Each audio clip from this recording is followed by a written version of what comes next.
Kashmir to Kanyakumari corona కోరలు చాచిందా? ఢిల్లీని నిర్బంధించి కేరళను కునుకు లేకుండా చేస్తుందా? తెలంగాణ తేరుకున్న కర్ణాటకలో కాటేసిందా? అష్టదిగ్బంధనం అడ్డుకట్టు వేయలేకపోతుందా? నిన్న మొన్నటి వరకు కంట్రోల్లోనే ఉందనుకున్న కరోనా నెమ్మదిగా తన పని తాను చేసుకుపోతుంది. దేశవ్యాప్తంగా రెక్కలు విప్పి పంజా విసురుతుంది. రోజు రోజుకు తన ప్రతాపాన్ని చాటుకుంటూ బాధితులను ఉక్కిరిబిక్కిరి చేస్తుంది. ఈ ఒక్కరి మరణంతోనే ఆగుతుందా? మరిన్ని మరణాలు పొంచి ఉన్నాయా? మహమ్మారి విజృంభించకుండా మనమేం చర్యలు తీసుకోవాలి? ఇదే అంశంపై ఇవాల్టి స్పెషల్ ఫోకస్.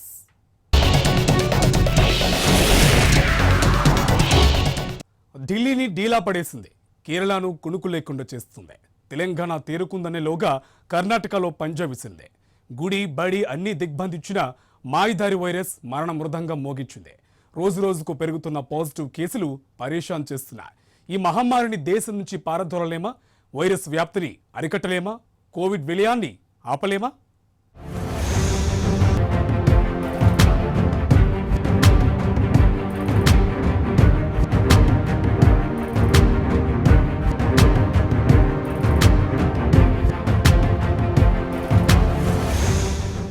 దేశంలో మోగుతున్న కరోనా ప్రమాద ఘంటికలు నిర్లక్ష్యం వహిస్తే నిండా దహించేస్తుంది. ఢిల్లీ, కాశ్మీర్, కేరళ, కర్ణాటక, పూణే, రాజస్థాన్ ఒక్కటేమిటి, దేశంలో ఎక్కడ చూసినా కరోనా కేసులు బయటపడుతున్నాయి. రోజుకో చోట కొత్త కేసు నమోదవడం ఆందోళన కలిగిస్తోంది.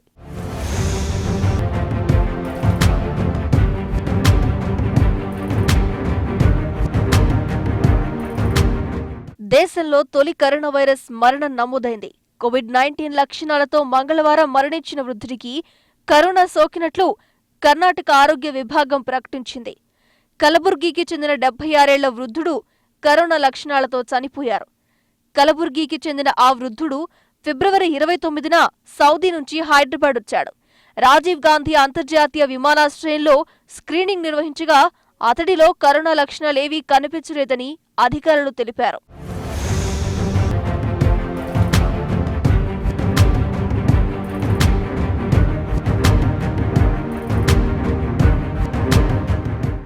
మార్చి 5న ఆస్తమా, బీపీతో అతడు కలబుర్గిలోని ఓ ప్రైవేట్ ఆసుపత్రిలో అడ్మిట్ అయినట్లు సమాచారం. హాస్పిటల్ సిబ్బంది అతడి శాంపిళ్లను కరోనా పరీక్షలకు పంపి 3 రోజుల తరువాత అతన్ని హైదరాబాద్లోని ఓ హాస్పిటల్కు షిఫ్ట్ చేశారని తెలుస్తోంది. అక్కడ చెస్ట్ ఎక్స్రే పరిశీలించిన వైద్యులు ఊపిరితిత్తుల్లో ఇన్ఫెక్షన్ ఉందని, చనిపోయే ప్రమాదం ఉందని గ్రహించి అడ్మిట్ చేసుకునేందుకు నిరాకరించారు. దీంతో అతన్ని తిరిగి కర్ణాటకకు తరలించారు. అక్కడే అతను చనిపోయాడు. ప్రైవేట్ ఆసుపత్రులు కూడా కరోనా చికిత్స అందించేందుకు ముందుకొచ్చాయంటూ ప్రభుత్వం గొప్పగా చెప్పుకున్న పరిస్థితి లేదని అర్థమవుతుంది. అయితే అతను కరోనా వ్యాధితో చనిపోయాడని కర్ణాటక ఆరోగ్య శాఖ మంత్రి బి. రాములు ధృవీకరించారు.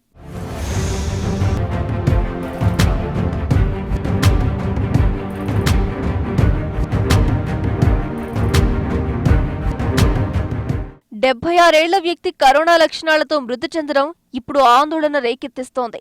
ఈ కేసులో హైదరాబాద్లోని బడా ప్రైవేట్ ఆసుపత్రుల నిర్లక్ష్యం ఉన్నట్లు ఆరోపణలొస్తున్నాయి. హాస్పిటల్ వర్గాలు కరోనా లక్షణాలున్న పేషెంట్ను బయటకు వెళ్లడానికి ఎలా అనుమతించాయి అనేది తెలియాల్సి ఉంది. కర్ణాటక రాష్ట్రంలోని కల్బుర్గి ప్రాంతానికి చెందిన ఓ వ్యక్తిని అంబులెన్స్లో హైదరాబాద్కు తరలించారు.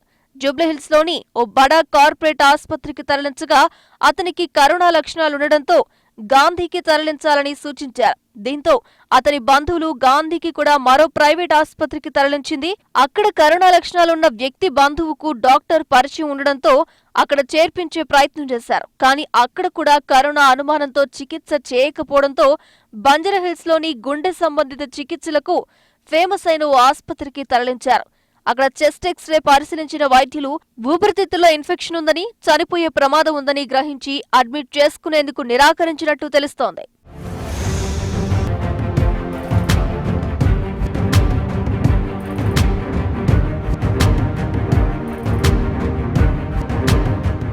కరోనా కట్టడి చేసేందుకు కర్ణాటక ప్రభుత్వం అప్రమత్తమైంది. వారం రోజుల పాటు యాక్షన్ ప్లాన్ ను ప్రకటించింది. ఇందులో భాగంగా రాష్ట్ర వ్యాప్తంగా శనివారం నుంచి అన్ని మాల్స్, థియేటర్లు, స్కూల్స్, కాలేజీలు వారం రోజుల పాటు బంద్ పాటించాలని ఆదేశించింది. దూర ప్రయాణాలు మానుకోవాలని ప్రజలకు ముఖ్యమంత్రి యడియూరప్ప పిలుపునిచ్చారు.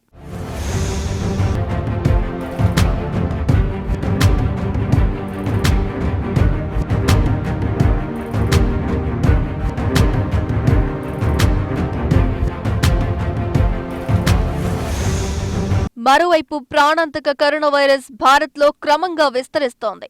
దేశంలో ప్రస్తుతం కోవిడ్ కేసుల సంఖ్య 75కి చేరుకున్నట్లు కేంద్రం వెల్లడించింది. తాజాగా మరో 13 కేసులు నమోదైనట్లు కేంద్ర ఆరోగ్య శాఖ ప్రకటించింది. వీటిలో 9 మహారాష్ట్ర, ఢిల్లీ, లడఖ్, యూపీలో ఒక్కొక్కటిగా నమోదైనట్టు తెలిపింది.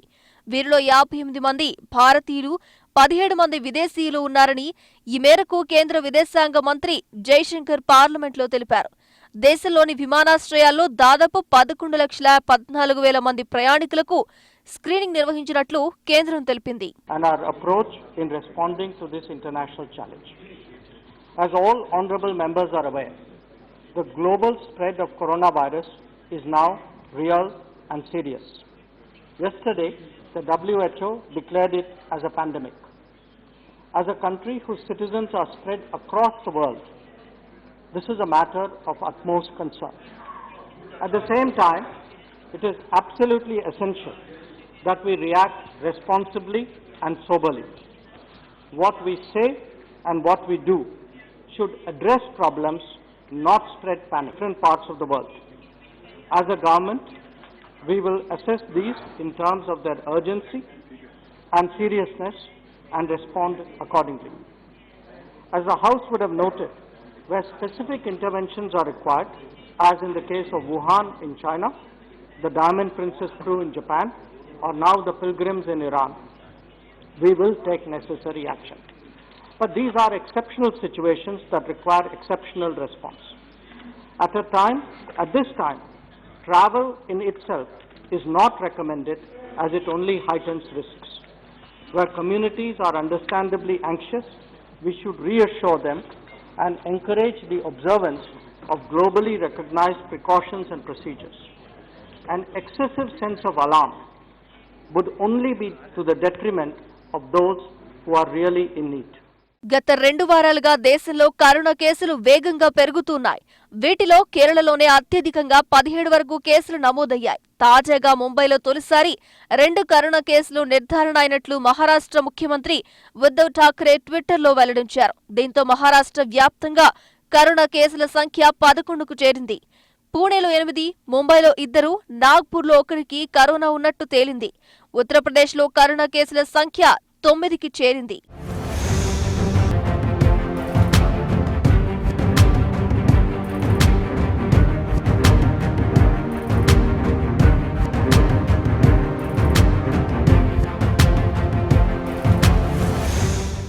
మరోవైపు దేశంలో కోవిడ్-19 కేసుల సంఖ్య పెరుగుతుండటంతో సుమారు నెలపాటు సాధారణ వీసాలన్నింటినీ రద్దు చేస్తున్నట్లు కేంద్ర ప్రభుత్వం ఇప్పటికే ప్రకటించింది.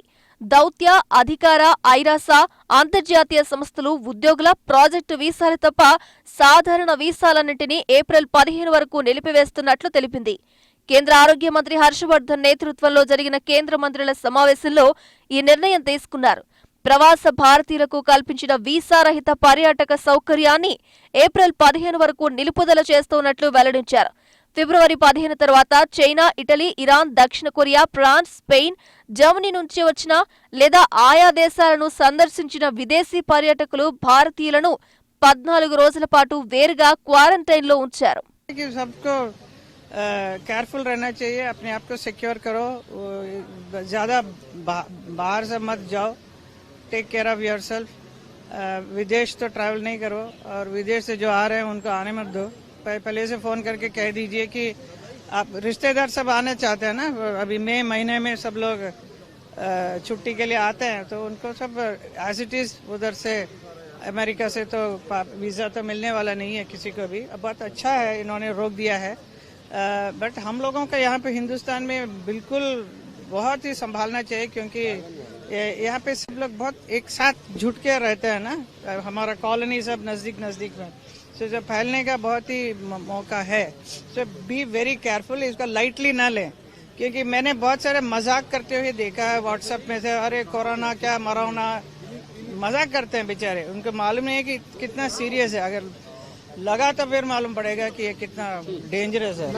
అంతర్జాతీయ క్రూయిజ్ నౌకలు సిబ్బంది ప్రయాణికుల ప్రవేశంపై మార్చి 31 వరకు నిషేధం విధిస్తున్నట్లు కేంద్ర నౌకాయాన మంత్రిత్వ శాఖ పేర్కొంది. అలాగే అంతర్జాతీయ క్రూయిజ్ నౌకలను థర్మల్ స్క్రీనింగ్ ఏర్పాట్లున్న పోర్ట్లోకి మాత్రమే అనుమతిస్తామని, సిబ్బంది ప్రయాణికులు తమ వివరాలను స్వీయ పత్రంలో పేర్కొని పోర్ట్ ఆరోగ్య అధికారికి సమర్పించాలని, ఎవరికైనా కరోనా సోకినట్టు తేలితే నౌక నుంచి దిగేందుకు ఎవ్వరినీ అనుమతించబోమని స్పష్టం చేసింది.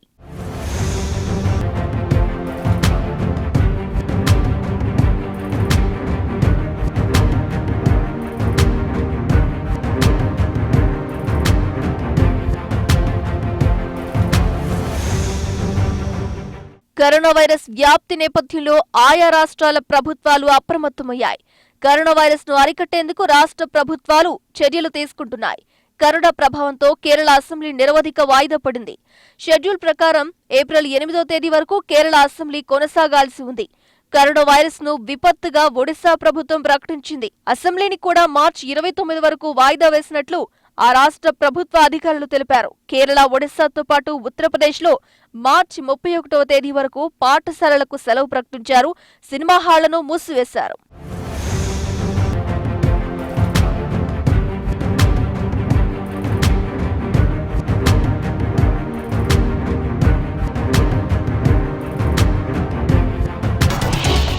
కరోనా ప్రపంచాన్ని వణికిస్తోంది. చైనాలో పుట్టి చిచ్చురేపుతుంది. మన దేశంలోకి వైల్డ్ కార్డ్ ఎంట్రీ ఇచ్చి వైరల్ అయింది. చైనాలో కరోనా బయటపడడంతోనే అప్రమత్తమైంది మన దేశం. అన్ని రాష్ట్రాలను అలర్ట్ చేసింది. కేరళతో మొదలైన కేసుల పరంపర దేశం మొత్తం వ్యాపించింది. దీంతో ఇప్పుడు వైరస్ను ఎలా కట్టడి చేసేందుకు బ్రిటిష్ కాలం నాటి చట్టాన్ని అమలు చేయాలని డిసైడ్ అయింది. దీంతో కరోనా ఖతమవుతుందా? జనం కూడా సహకరిస్తారా?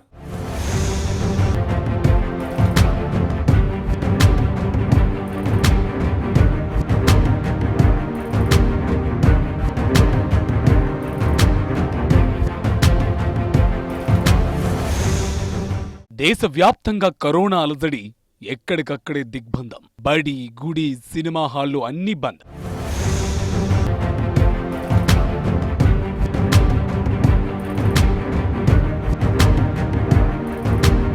దేశంలో కరోనా కోరలు చేస్తుండటంతో అన్ని రాష్ట్ర ప్రభుత్వాలు అప్రమత్తమయ్యాయి. స్కూళ్లు, విద్యా సంస్థలకు ఈ నెల 31 వరకు సెలవులు ప్రకటించాయి. కర్ణాటకలో కరోనాతో 76 ఏళ్ల వృద్ధుడు మరణించడంతో అలర్ట్ అయిన రాష్ట్రాలు అక్కడి ప్రజలకు జాగ్రత్తలు పాటించాలని సూచనలు చేస్తున్నాయి.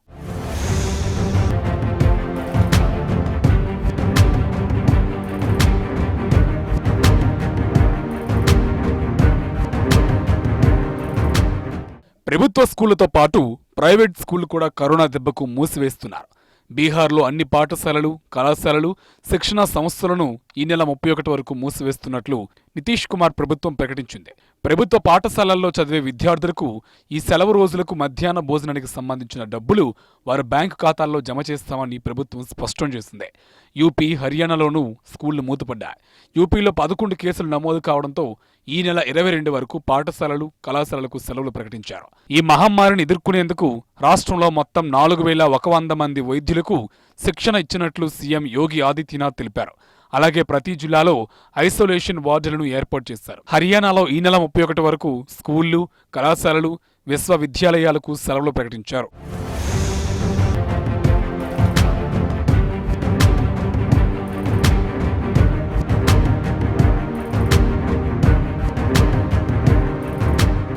ఇటు ఒడిశా ప్రభుత్వం కరోనాను విపత్తుగా ప్రకటించింది. రాష్ట్ర కేబినెట్లో దీనిపై నిర్ణయం తీసుకుంది. అసెంబ్లీలో సీఎం నవీన్ పట్నాయక్ ఈ మేరకు ప్రకటన చేశారు. రాష్ట్ర వ్యాప్తంగా ఈ నెల 31 వరకు విద్యా సంస్థలు మూసివేయాలని ఆర్డర్ పాస్ చేశారు. పరీక్షలు జరిగే చోట్ల మాత్రం మినహాయింపు ఇచ్చారు. దీనితో పాటు సినిమా థియేటర్లు, స్విమ్మింగ్ పూల్స్, జిమ్లను మూసివేయాలని ప్రభుత్వం ఆదేశించింది.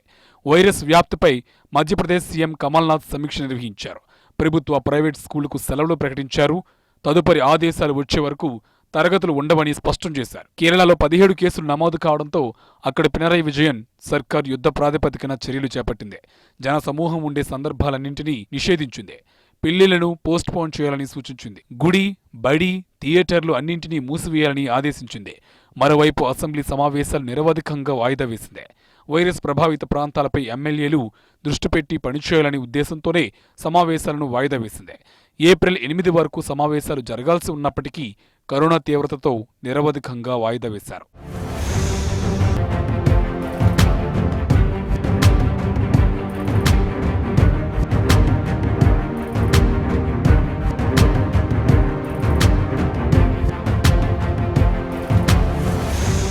మరోవైపు ఢిల్లీ జేఎన్యూలో తరగతులు రద్దు చేశారు. ఈ నెల 31 వరకు తరగతులు నిర్వహించరాదని యూనివర్సిటీ యాజమాన్యం నిర్ణయించింది. ఇక మహారాష్ట్రలో ప్రధాన నగరాల్లో అన్ని షాపింగ్ మాల్స్, సినిమా థియేటర్లు, జిమ్లు, స్విమ్మింగ్ పూల్స్ మూసివేస్తున్నట్లు సీఎం ఉద్ధవ్ ఠాక్రే ప్రకటించారు. ముంబై, ఠానే, నాగ్పూర్, పింప్రి, చించ్వాడ్ ప్రాంతాల్లోని మాల్స్ ను అర్ధరాత్రి నుంచి ఈ నెల 30 వరకు మూసివేస్తున్నట్లు చెప్పారు. కరోనా వైరస్ వ్యాప్తిని నిరోధించడంలో భాగంగా ఎపిడమిక్ చట్టం 1897ను అమల్లోకి తెస్తున్నట్లు ప్రకటించారు. రాష్ట్రంలో 17 కేసులు నమోదైనప్పటికీ వారి ఆరోగ్య పరిస్థితి మెరుగ్గానే ఉందన్నారు. సుప్రీంకోర్టు కూడా కేసుల విచారణపై పరిమితులు విధించింది. అత్యవసర కేసులను మాత్రమే విచారణకు స్వీకరిస్తామని ఓ ప్రకటనలో స్పష్టం చేసింది. కరోనా వైరస్ ఎంత ప్రమాదకరమో ఇప్పుడిప్పుడే ప్రతి ఒక్కరికి తెలుస్తుంది. కోవిడ్-19 చాలా వేగంగా విస్తరిస్తూ వస్తుండటంతో దేశంలో వైరస్ బారిన పడుతున్న వారి సంఖ్య క్రమక్రమంగా పెరుగుతూ రావడంతో అందరిలోనూ ఆందోళన నెలకొన్నాయి. ఈ నేపథ్యంలో కంపెనీలు కూడా ఉద్యోగుల ఆరోగ్యాన్ని పరిగణలోకి తీసుకుని వారికి వర్క్ ఫ్రం హోమ్ ఆప్షన్ అందిస్తున్నాయి. Software technology parks of India ఒక నోటిఫికేషన్ జారీ చేసింది. తమ వద్ద రిజిస్టర్ అయిన ఐటీ యూనిట్లలో పనిచేసే ఉద్యోగులకు వర్క్ ఫ్రం హోమ్ సదుపాయాన్ని కల్పిస్తున్నట్లు పేర్కొంది. దీంతో దాదాపు 18 నుంచి 20 లక్షల మంది ఉద్యోగులు ఇంటి వద్ద నుంచే వారి ఆఫీస్ పని చేసుకోబోతున్నారు. ఐటీ పరిశ్రమ సమాఖ్య నాస్కామ్ ఇప్పటికే వర్క్ ఫ్రం హోమ్ గురించి కేంద్ర ప్రభుత్వాన్ని కోరింది. కరోనా వైరస్ వేగంగా విస్తరిస్తున్న నేపథ్యంలో మోదీ సర్కార్ ఉద్యోగులు ఇంటి వద్ద నుంచే పనిచేయడానికి నిబంధనలను సరళీకరించాలని తెలిపింది. 4 రోజుల పాటు ఉద్యోగులకు ఈ సదుపాయం కల్పించాలని కోరింది. ప్రస్తుతం ఓఎస్పీ విధానం కింద వర్క్ ఫ్రం హోమ్ పై కొన్ని ఆంక్షలు ఉన్నాయి. ప్రత్యేక సందర్భాల్లో ఉద్యోగులు ఇంటి వద్ద నుంచే పనిచేసుకునేందుకు కొన్ని రూల్స్ అనుమతిస్తున్నాయి. అందుకే ఇప్పటికీ తమ వద్ద రిజిస్టర్ అయిన అన్ని ఐటీ యూనిట్లకు ఈ విషయాన్ని తెలియజేసినట్లు ఎస్టీపీఐ డైరెక్టర్ జనరల్ తెలిపారు.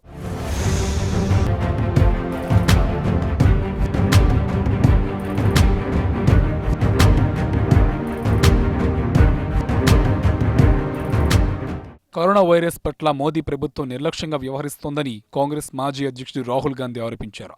ఇప్పటికైనా గట్టి చర్యలేవి తీసుకోకుంటే దేశ ఆర్థిక వ్యవస్థ పూర్తిగా నాశనమవుతుందని వ్యాఖ్యానించారు. పరిస్థితి ఇంత ప్రమాదకరంగా ఉంటే ప్రభుత్వం ఏదో మైకంలో ఉండిపోయిందని విమర్శించారు. ఈ మేరకు ట్విట్టర్లో పలు ట్వీట్లు చేశారు. కరోనా వైరస్ ప్రభావం స్టాక్ మార్కెట్లు కుప్పకూలడం, ఆర్థిక మందగమనంపై రాహుల్ గాంధీ వరుసగా విమర్శలు గుప్పించారు. కరోనా వైరస్ చాలా పెద్ద సమస్య అని, దానిని పట్టించుకోకుండా ఉండటం పరిష్కారం కాదన్నారు. ఇప్పటికైనా గట్టి చర్యలేవి తీసుకోకుంటే బాధిత ఆర్థిక వ్యవస్థ పూర్తిగా నాశనమవుతుందని హెచ్చరించారు. इकोनॉमी की हालत है वो आप सबको क्लियरली दिख रही है. कुछ दिनों से मैं कह रहा था कि ये जो कोरोना वायरस का प्रॉब्लम है बड़ा सीरियस प्रॉब्लम है और उस पे भी सरकार ने जिस प्रकार से एक्शन लेना था नहीं लिया. मेरा ये सवाल है कि जो हिंदुस्तान की स्ट्रेंथ थी, जो हमारी इकोनॉमी है, जो हमारी शक्ति है, उसको नरेंद्र मोदी जी ने और उनकी आइडियोलॉजी ने, उनकी पॉलिसीज ने नष्ट कर दिया है, ख़त्म कर दिया है. और आज नरेंद्र मोदी जी इसके बारे में कुछ नहीं बोल पा रहे हैं. उनके मुंह से इकोनॉमी के बारे में एक शब्द नहीं निकल रहा है. निर्मला सीतारमण जी को तो मतलब मैं समझ सकता हूं क्योंकि उनको कोई ज़्यादा अंडरस्टैंडिंग नहीं है तो वो बोल भी नहीं पाएंगी. बट प्रधानमंत्री को देश को बताना चाहिए कि वो अर्थव्यवस्था के बारे में क्या कर रहे हैं और ये जो हालत बनी है ये क्यों बनी है, क्या किस कारण बनी है. ये मेरा मेन मैसेज था. కరోనా వ్యాప్తి గురించి దేశ ప్రజలెవరూ భయపడవద్దని కోరారు ప్రధాని నరేంద్ర మోడీ. ముందు జాగ్రత్త చర్యలు పాటిస్తే వైరస్ వ్యాపించకుండా నియంత్రించవచ్చని చెప్పారు. దేశంలో పరిస్థితిపై కేంద్ర ప్రభుత్వం పూర్తిగా అప్రమత్తంగా ఉందని భరోసా ఇస్తూ ట్వీట్ చేశారు. వైరస్ వ్యాప్తిని నిరోధించేందుకు విదేశీయులు వీసాల సస్పెన్షన్ సహా అన్ని చర్యలను కేంద్రం తీసుకుంటుందని తెలిపారు ప్రధాని మోడీ. అన్ని రాష్ట్రాలతో ఎప్పటికప్పుడు సమన్వయం చేసుకుంటూ అనుకోని పరిస్థితులు తలెత్తినా చికిత్స అందించగలిగేలా ఏర్పాట్లు చేస్తున్నామని చెప్పారు. అలాగే మంత్రులు కూడా విదేశీ పర్యటనలు మానుకోవాలని సూచించారు.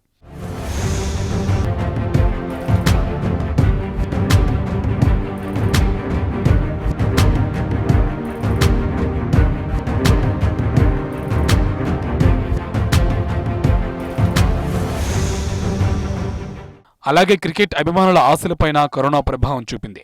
వైరస్ భయాందోళనతో ఐపీఎల్ వాయిదా పడింది. మార్చి 29 నుంచి జరగాల్సిన ఐపీఎల్ మ్యాచ్ను ఏప్రిల్ 15కు వాయిదా వేస్తున్నట్లు బీసీసీఐ ప్రకటించింది. ఢిల్లీ ప్రభుత్వం కూడా ఐపీఎల్తో పాటు క్రీడలకు సంబంధించిన ఏ ఈవెంట్లకు అనుమతి ఇవ్వడం లేదని స్పష్టం చేసింది. మరోవైపు భారత్ దక్షిణాఫ్రికా మధ్య జరగాల్సిన వన్డే సిరీస్ కూడా రద్దయింది. లక్నో, ఈడెన్ గార్డెన్లో 2 మ్యాచ్లు జరగాల్సి ఉంది. కరోనా విజృంభిస్తున్న వేళ ఈ సిరీస్ని రద్దు చేస్తూ బీసీసీఐ నిర్ణయం తీసుకుంది.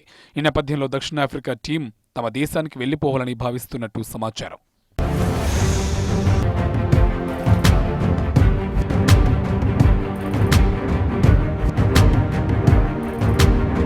ఇది వాటి స్పెషల్ ఫోకస్. మరో ఫోకస్లో మళ్ళీ కలుద్దాం. Until then stay tuned with I news.